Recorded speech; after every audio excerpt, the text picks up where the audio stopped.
le traditionnel point centre. Les absents, donc Nathan Zézé et Fabien Santance toujours. Nathan, donc réattelé. Et puis Fabien Santance, il rentre normalement, si tout se passe bien, lundi. Donc là, il était donc à Cap-Breton pour un travail donc adapté. Et puis là, il revient. Donc, ce sont les deux seuls absents, pardon. Zézé, ça peut être dans une quinzaine de jours, me disait-il tout à l'heure. Oui, oui, mais bon. Ouais. Moi, on se concentre sur le match de dimanche. Hein, voilà. Mais ça avance bien. Voilà. En tout cas, les progrès sont encourageants. Et, ouais, ça se passe bien. Donc, voilà. Après, les paliers, il faut les franchir. Et puis, bien digérer donc les séances. Mais en tout cas, ça se passe bien. Seydou Sow n'est pas qualifié, on est d'accord? Pas qualifié du tout. Coquelin, absent, il me semble. Oui, oui. Non, mais donc on l'a mis de côté. Donc, on va faire le point demain. Donc... après, on verra si ça vaut le coup de prendre le risque. Voilà. Mais en tout cas, donc, il est revenu. Les examens n'ont pas été rassurants. Ah, c'est bien. Donc, une décision sera prise demain. C'est Mollet. Mollet. Pas Flo Mollet, hein. Oui, c'est le Mollet. Hein. Et donc ça veut dire que Kadewere, comme vous le disiez la semaine dernière, reprend là avec vous, a repris. On fait le point avec le médical, mais c'est lui, il a fait une semaine complète. Là, tout est bien, donc on va voir s'il est qualifié après pour jouer. Est-ce qu'on le met dans... Oui, avec la réserve. Ouais, c'est ça. Et Douglas? Douglas, ça y est, 100%. Il s'est entraîné tout à fait normalement. Il a fait toutes les séances et maintenant il est prêt. Voilà.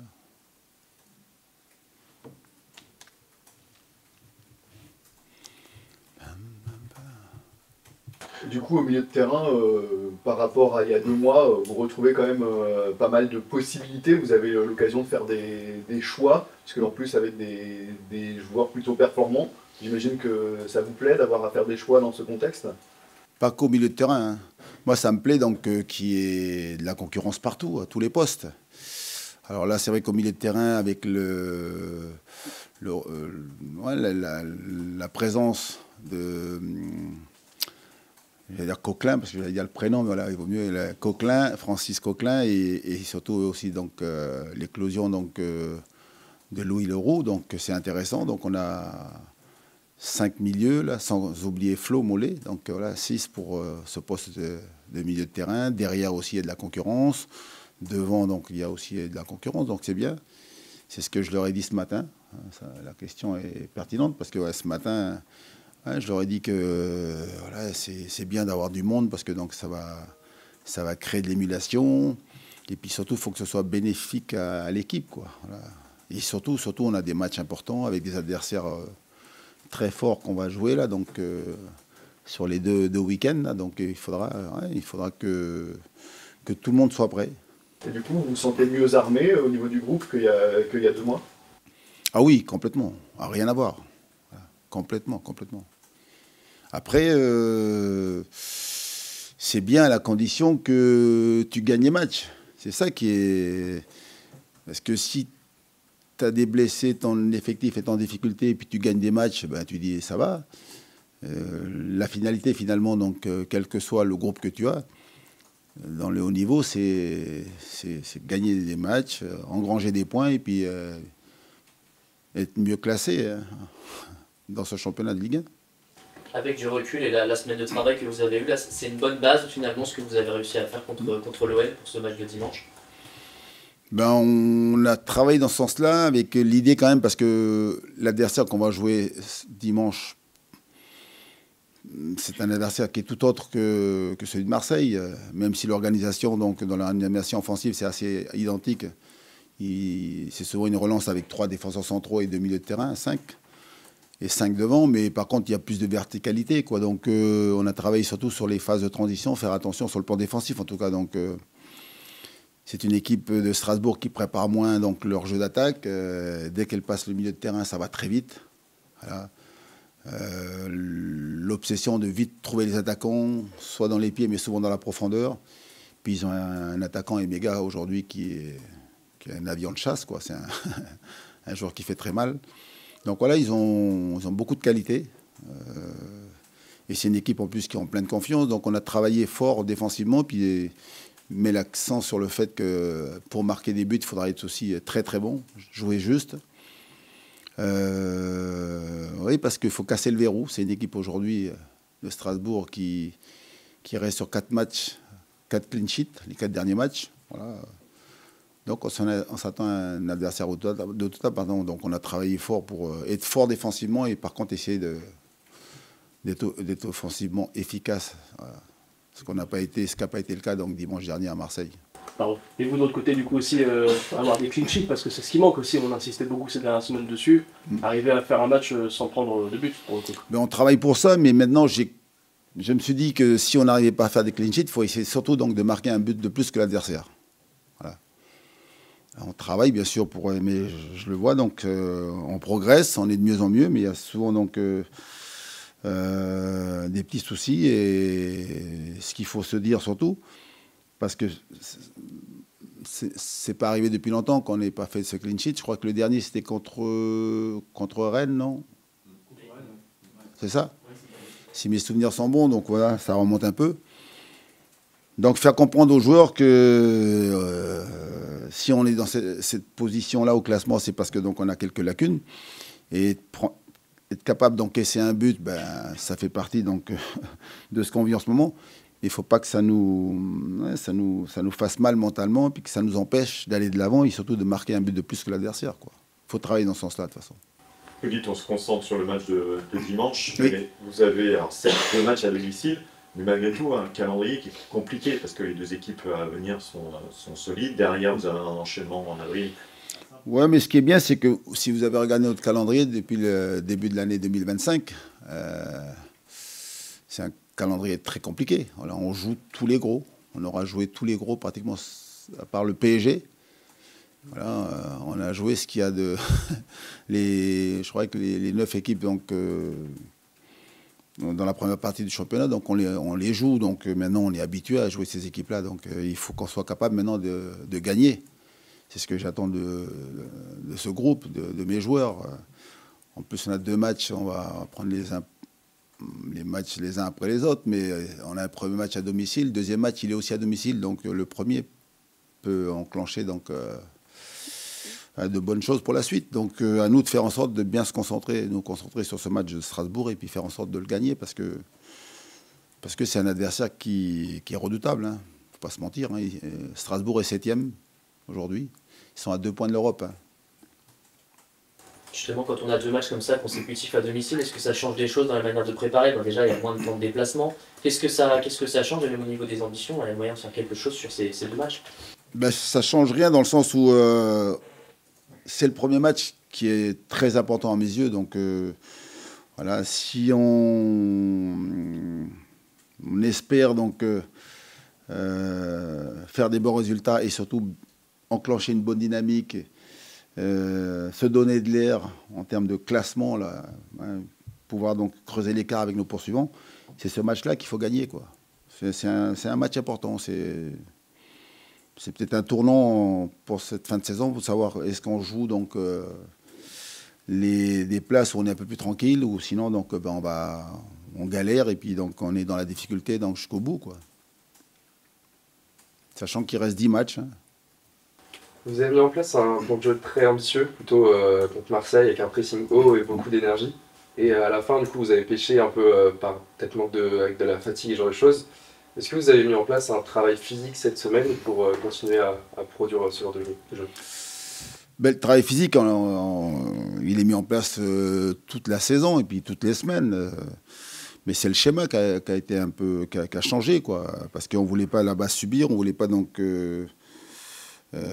accepter la domination donc, de cette équipe de Marseille dans notre camp à nous. Donc on était parti dans l'idée de les gêner. Après, on n'a pas été capable d'être efficace. C'est là où ça... Ben, ouais, on a manqué d'efficacité, donc c'est ce qui nous a posé problème. Mais on va continuer de toute façon à avoir une équipe... De toute façon, physiquement, il faudra être costaud contre cette équipe de Strasbourg. Parce que c'est une équipe de Strasbourg qui est athlétique. Elle est forte dans les duels, elle amène beaucoup de vitesse, beaucoup d'impact, beaucoup d'engagement. Elle est composée pratiquement de jeunes joueurs, donc, et en plus des joueurs jeunes qui sont donc en pleine confiance, donc ça donne ce qu'on voit là, beaucoup d'énergie. Donc physiquement, il faut qu'on soit prêt. Après, tactiquement, il faut qu'on soit capable de résoudre les problèmes offensifs qu'ils vont nous poser. Et puis nous, il faut qu'on soit capable de marquer. Ça, c'est un point important pour pouvoir gagner le match. L'aller, c'était l'un des pires matchs. Non, pas tant que ça, parce qu'on fait une belle entame de match. Mais par contre, on a les premières occasions. Je ne sais pas si vous vous souvenez, Mostafa, donc, contre un ballon, il est en face à face, il se précipite un peu. On a 2-3 situations. Après, ils ouvrent le score et nous, en début de deuxième mi-temps, on a Douglas, Doug qui se retrouve en 1 contre 1 avec le gardien. Et donc, le gardien fait un super arrêt. Donc, je pense que moi, j'étais très déçu de ce match-là parce qu'il y avait la possibilité donc, de ramener quelque chose de ces déplacements. Voilà. Parce que, donc, voilà, on n'a pas été bon dans les zones de vérité, quoi. Mais dans l'ensemble, pour avoir revu le match, on a plus ou moins fait jeu égal, mais eux, ils ont été hyper efficaces, comme ils savent le faire. C'est une équipe qui a un vrai style de jeu, avec cet entraîneur, je ne sais pas si tu le connais, Roselian, je ne le connais pas. Ben, attention, leur jeu a quand même évolué. C'était une équipe qui prenait beaucoup de risques derrière, donc ils relançaient de derrière, ils prenaient beaucoup de risques, et c'était des jeunes joueurs. Et là, j'ai vu donc la dernière interview qu'il a faite, c'était après Auxerre. Il a dit c'est bien parce que ce sont des jeunes, mais des jeunes qui apprennent vite et qui apprennent parce que finalement ils savent maintenant donc alterner, savoir jouer, mais quand c'est difficile, ils sont capables aussi donc de prendre moins de risques et puis de jouer plus vite vers l'avant. Après, ils ont gardé donc cette énergie qu'ils ont. Ça court beaucoup. Et par contre, par rapport à Marseille qui est plus dans la préparation, eux, il y a très peu de préparation, ça va vite de l'avant. Vous avez fait évoluer alors. C'est ça. Début de saison, complètement. Ouais. Oui, c'est une équipe qui évolue et puis il y a un peu plus de maturité dans leur jeu. Et pour preuve, les résultats aussi, ça permet d'avoir plus confiance en ce qu'ils font en ce moment, quoi. Les Marseillais, Valentin Rougier, le coach de Zerbi, ont dit qu'il avait été surpris par votre entame de match. Est-ce que vous aviez mis en place? Comment on fait encore pour, avec tout le monde à la vidéo, etc., pour surprendre les adversaires? Mais ça, je pense que tout le monde voit la façon de jouer Marseille. Mais après, c'est nous, le staff, quand on travaille donc, dans l'analyse donc, de cet adversaire, Marseille en l'occurrence, c'est de dire voilà, qu'est-ce qu'on veut faire et qu'est-ce qu'on ne veut pas faire. Ou qu'est-ce qu'on veut mettre en place pour attaquer cette équipe et qu'est-ce qu'on ne veut pas subir. Donc après, soit je l'ai dit à mes joueurs donc dans la semaine, et surtout il fallait qu'on soit audacieux, quoi, qu'on soit courageux. Aller là-bas et passer, j'allais dire 1 heure, 1 heure et quart à attendre et puis dire on va jouer les contres, mais à subir. Et quand vous savez le contexte avec l'arbitrage, j'ai dit qu'il ne fallait pas défendre dans nos 16 mètres parce qu'ils pouvaient tous passer. Hein. Donc voilà, l'idée c'était d'aller là-bas, les empêcher de jouer, les faire douter et puis créer des situations. Et puis surtout marquer ce qu'on n'a pas été capable de faire parce qu'on a eu les premières banderies quoi, pour faire mal. Je veux dire, c'est un problème qui se produit toutes les semaines. Vous cherchez à surprendre l'adversaire. Oui, j'allais dire surprendre et puis embêter l'adversaire. Embêter l'adversaire et puis surtout nous imposer notre jeu parce que l'objectif, là on va jouer donc Strasbourg. On connaît les points forts de Strasbourg, on a travaillé dessus. Donc nous, on doit travailler pour justement les mettre en difficulté, mais ne pas attendre qu'eux nous posent des problèmes. Et comment on fait déjà d'entrée de match pour les mettre en difficulté, les faire douter, et puis surtout essayer d'ouvrir le score. Et puis après, donc derrière, continuer à mettre la pression sur cette équipe. Il y a plusieurs schémas qui sont possibles, mais c'est nous, là, quelles ambitions on a, parce que la difficulté qu'on a, c'est qu'on sait qu'on allait en presser, comme on l'a fait à Marseille, les risques qu'on a donc avec les attaquants qui sont très rapides devant, donc il faut être vigilant, attentif, concentré tout le temps. Mais il faut alterner, quoi. Les temps forts, il faut être capable justement d'être chez eux et puis, comme on dit, les prendre à la gorge et puis marquer. Et puis quand t'es pas bien, mais il faut savoir se regrouper, être patient, bien défendre. Puis surtout éviter de prendre un but, quoi. Il y a un an, quand à votre retour à Nantes, vous disiez que c'était très important d'être fort chez soi, que ça passerait par là les résultats, le redressement. Depuis, et depuis même encore un petit peu avant, il n'y a jamais eu 2 victoires consécutives à la Beaujoire en championnat. Est-ce que voilà, ça génère chez vous de la frustration et est-ce qu'il y a des explications à cette difficulté à s'imposer à domicile? Alors ça continue d'être mon discours. Hein. Quand tu es fort chez toi, quand tu gagnes tes matchs, tu arrives à un maintien beaucoup plus facile. Donc c'est pas le cas et quand tu n'es pas capable de gagner chez toi, donc il faut être capable d'avoir des résultats à l'extérieur. Et aujourd'hui, c'est la difficulté qu'on rencontre. Et là, donc il nous reste 10 matchs. On a quoi, 6 matchs, je crois, à domicile. Parce qu'on en a 2 là, c'est ça? 2 qui vont se suivre. Donc 6 matchs à domicile, 4 matchs à l'extérieur. Ça doit faire ça normalement. Donc là, on a la chance sur cette fin de saison d'être capable de gagner chez toi et puis surtout donc capable d'enchaîner des victoires. Donc c'est une fin de saison où j'attends beaucoup de mon équipe, là, beaucoup de mes joueurs. Donc, et c'est mentalement parce qu'on parlait donc des difficultés. Oui, parce qu'on a produit du jeu, on a été capable de poser des problèmes à l'adversaire, on a souvent pris l'avantage en plus. Je me souviens donc des matchs contre Monaco, on a souvenez en début de saison avec le Reims, Saint-Étienne. Voilà, c'est d'être fort mentalement pour être capable de finir les matchs, de les gagner les matchs. Hein. C'est ce qu'on a du mal, donc c'est bien, on a la possibilité de rectifier ça sur cette fin de saison là. Un petit mot sur, c'est bon pour un petit mot sur Fonseca, sur la suspension. Qu'est-ce que tu penses de la sanction? 9 mois, je crois.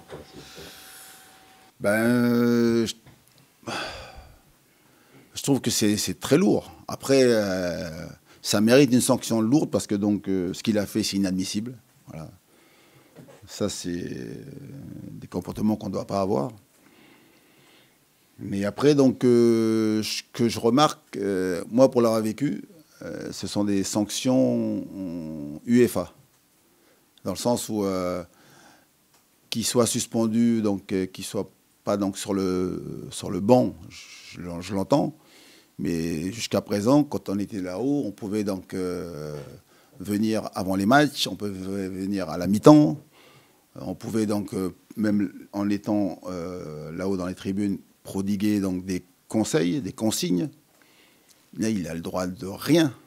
Je trouve que ça, c'est une sanction sévère. Mais après, si la commission de discipline elle estime que c'est la sanction qui est juste, ouais, mais je trouve que quand tu es entraîneur, c'est très handicapant. Voilà.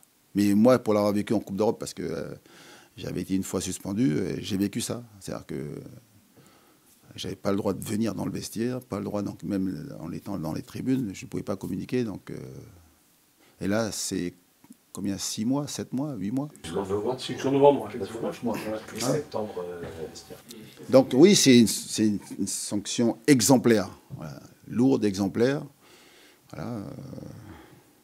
C'est quand même plus pénalisant pour un entraîneur de ne pas avoir accès à son vestiaire, etc., que pour un président qui prend 15 matchs juste avant pour avoir la correction. C'est quand même pas les mêmes... Ah non, mais aucune comparaison. Aucune comparaison. C'est pour ça que moi, ça m'a fait rire quand j'ai vu la sanction de Longoria. Mais il s'est dit, mais ça, c'est... Si, il va être juste gêné, Longoria, parce qu'il ne pourra pas boire le champagne dans le vestiaire. Il va être obligé de boire la coupe de champagne là-haut, dans la tribune. Mais sinon, il n'est pas pénalisé du tout. Si on a comparé les sanctions, quoi. Entre celles du président, et j'ai dit tant mieux pour lui, hein, tant mieux pour Longoria. Donc, mais la commission de discipline, pour moi, elle est à côté de la plaque. Il faut le dire, les mots. Là. Quand tu sanctionnes un président parce qu'il a traité donc, les arbitres donc, de corruption, et puis tu as ça comme sanction. Nous en tout cas, du métier, ça nous fait rire. Moi, ça m'a fait rire. Voilà. Et puis quand je vois la sanction de Fonseca, là, c'est pénalisant. Quand tu es entraîneur, lui, il ne peut rien faire. Et pourquoi ils ne l'ont pas suspendu comme on fait tous dans la Ligue 1? Tu es là-haut, mais tu as le droit de travailler quand même. Tu ne viens pas sur le banc, on est d'accord. Mais il peut quand même rentrer dans le vestiaire, faire son travail. Et là d'ailleurs, ça peut être un motif de licenciement. Hein. Voilà. Non, mais voilà, donc je dis ça, moi, quand ça nous arrive, moi je pense à ça, parce que en tout cas, c'est très grave ce qu'il a fait, Fonseca, donc ça c'est inadmissible. Mais la sanction, elle est lourde, quoi, très très lourde. En comparaison en plus avec la sanction qu'ils ont prise une semaine avant, c'est ça?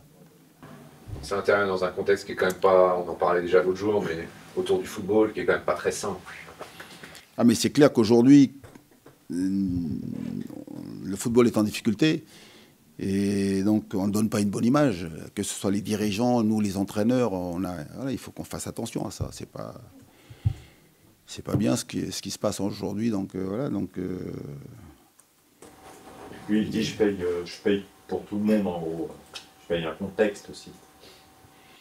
Non, mais après, les propos qu'il tient, lui, ça le regarde. Moi, je n'ai pas à commenter ce qu'il dit. Moi, juste, vous me demandez mon avis sur la sanction.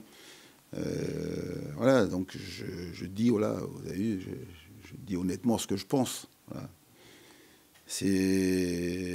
Il mérite d'être sanctionné lourdement, mais là, par contre, voilà, il l'empêche de travailler, tout simplement. Et ça peut être grave pour la suite, donc... par rapport à son contrat, quoi, j'en sais rien, moi, comment ça se passe après. Pour revenir au football... Oui, on était là en football. Hein. Oui, mais au terrain. Ah, au terrain. Est-ce que vous pensez que Paris est capable d'aller faire un exploit en Sud? Après ce match un peu surprenant Non, ce match avec ce résultat injuste, plutôt. Non, mais j'allais dire... ils peuvent être très déçus du résultat, très, très, très déçus, mais par contre, ils peuvent être très confiants, donc... pour la qualification. Moi, je serais à leur place, je me dirais, donc voilà, on est très déçus, c'est injuste, on est malheureux de ça et tout, mais par contre, ça doit leur donner de l'énergie, quoi, de la force pour dire qu'on a bousculé donc, cette équipe de Liverpool, donc on est capable de le faire là-bas. Et puis l'avantage, c'est qu'ils auraient fait 0-0, qu'est-ce qu'il aurait fallu faire? Il fallait gagner, donc là-bas, il faut aller gagner. Voilà, il faut aller gagner là-bas, 2-1, 3-1, 3-2. Il faut marquer des buts. Et ils en ont les moyens surtout. Juste un petit mot sur Oui. Herba Guirassy. Oui. Qu'est-ce qui lui manque? Il fait des apparitions régulières, il est jeune. Qu'est-ce qu'il faut pour progresser encore? Mais il lui manque de jouer, c'est tout. Il lui manque du temps de jeu, mais il lui manque pas grand-chose. C'est-à-dire qu'aujourd'hui, il est jeune. Il y a de la concurrence voilà, donc, à son poste. Déjà, il travaille pour gagner du temps de jeu.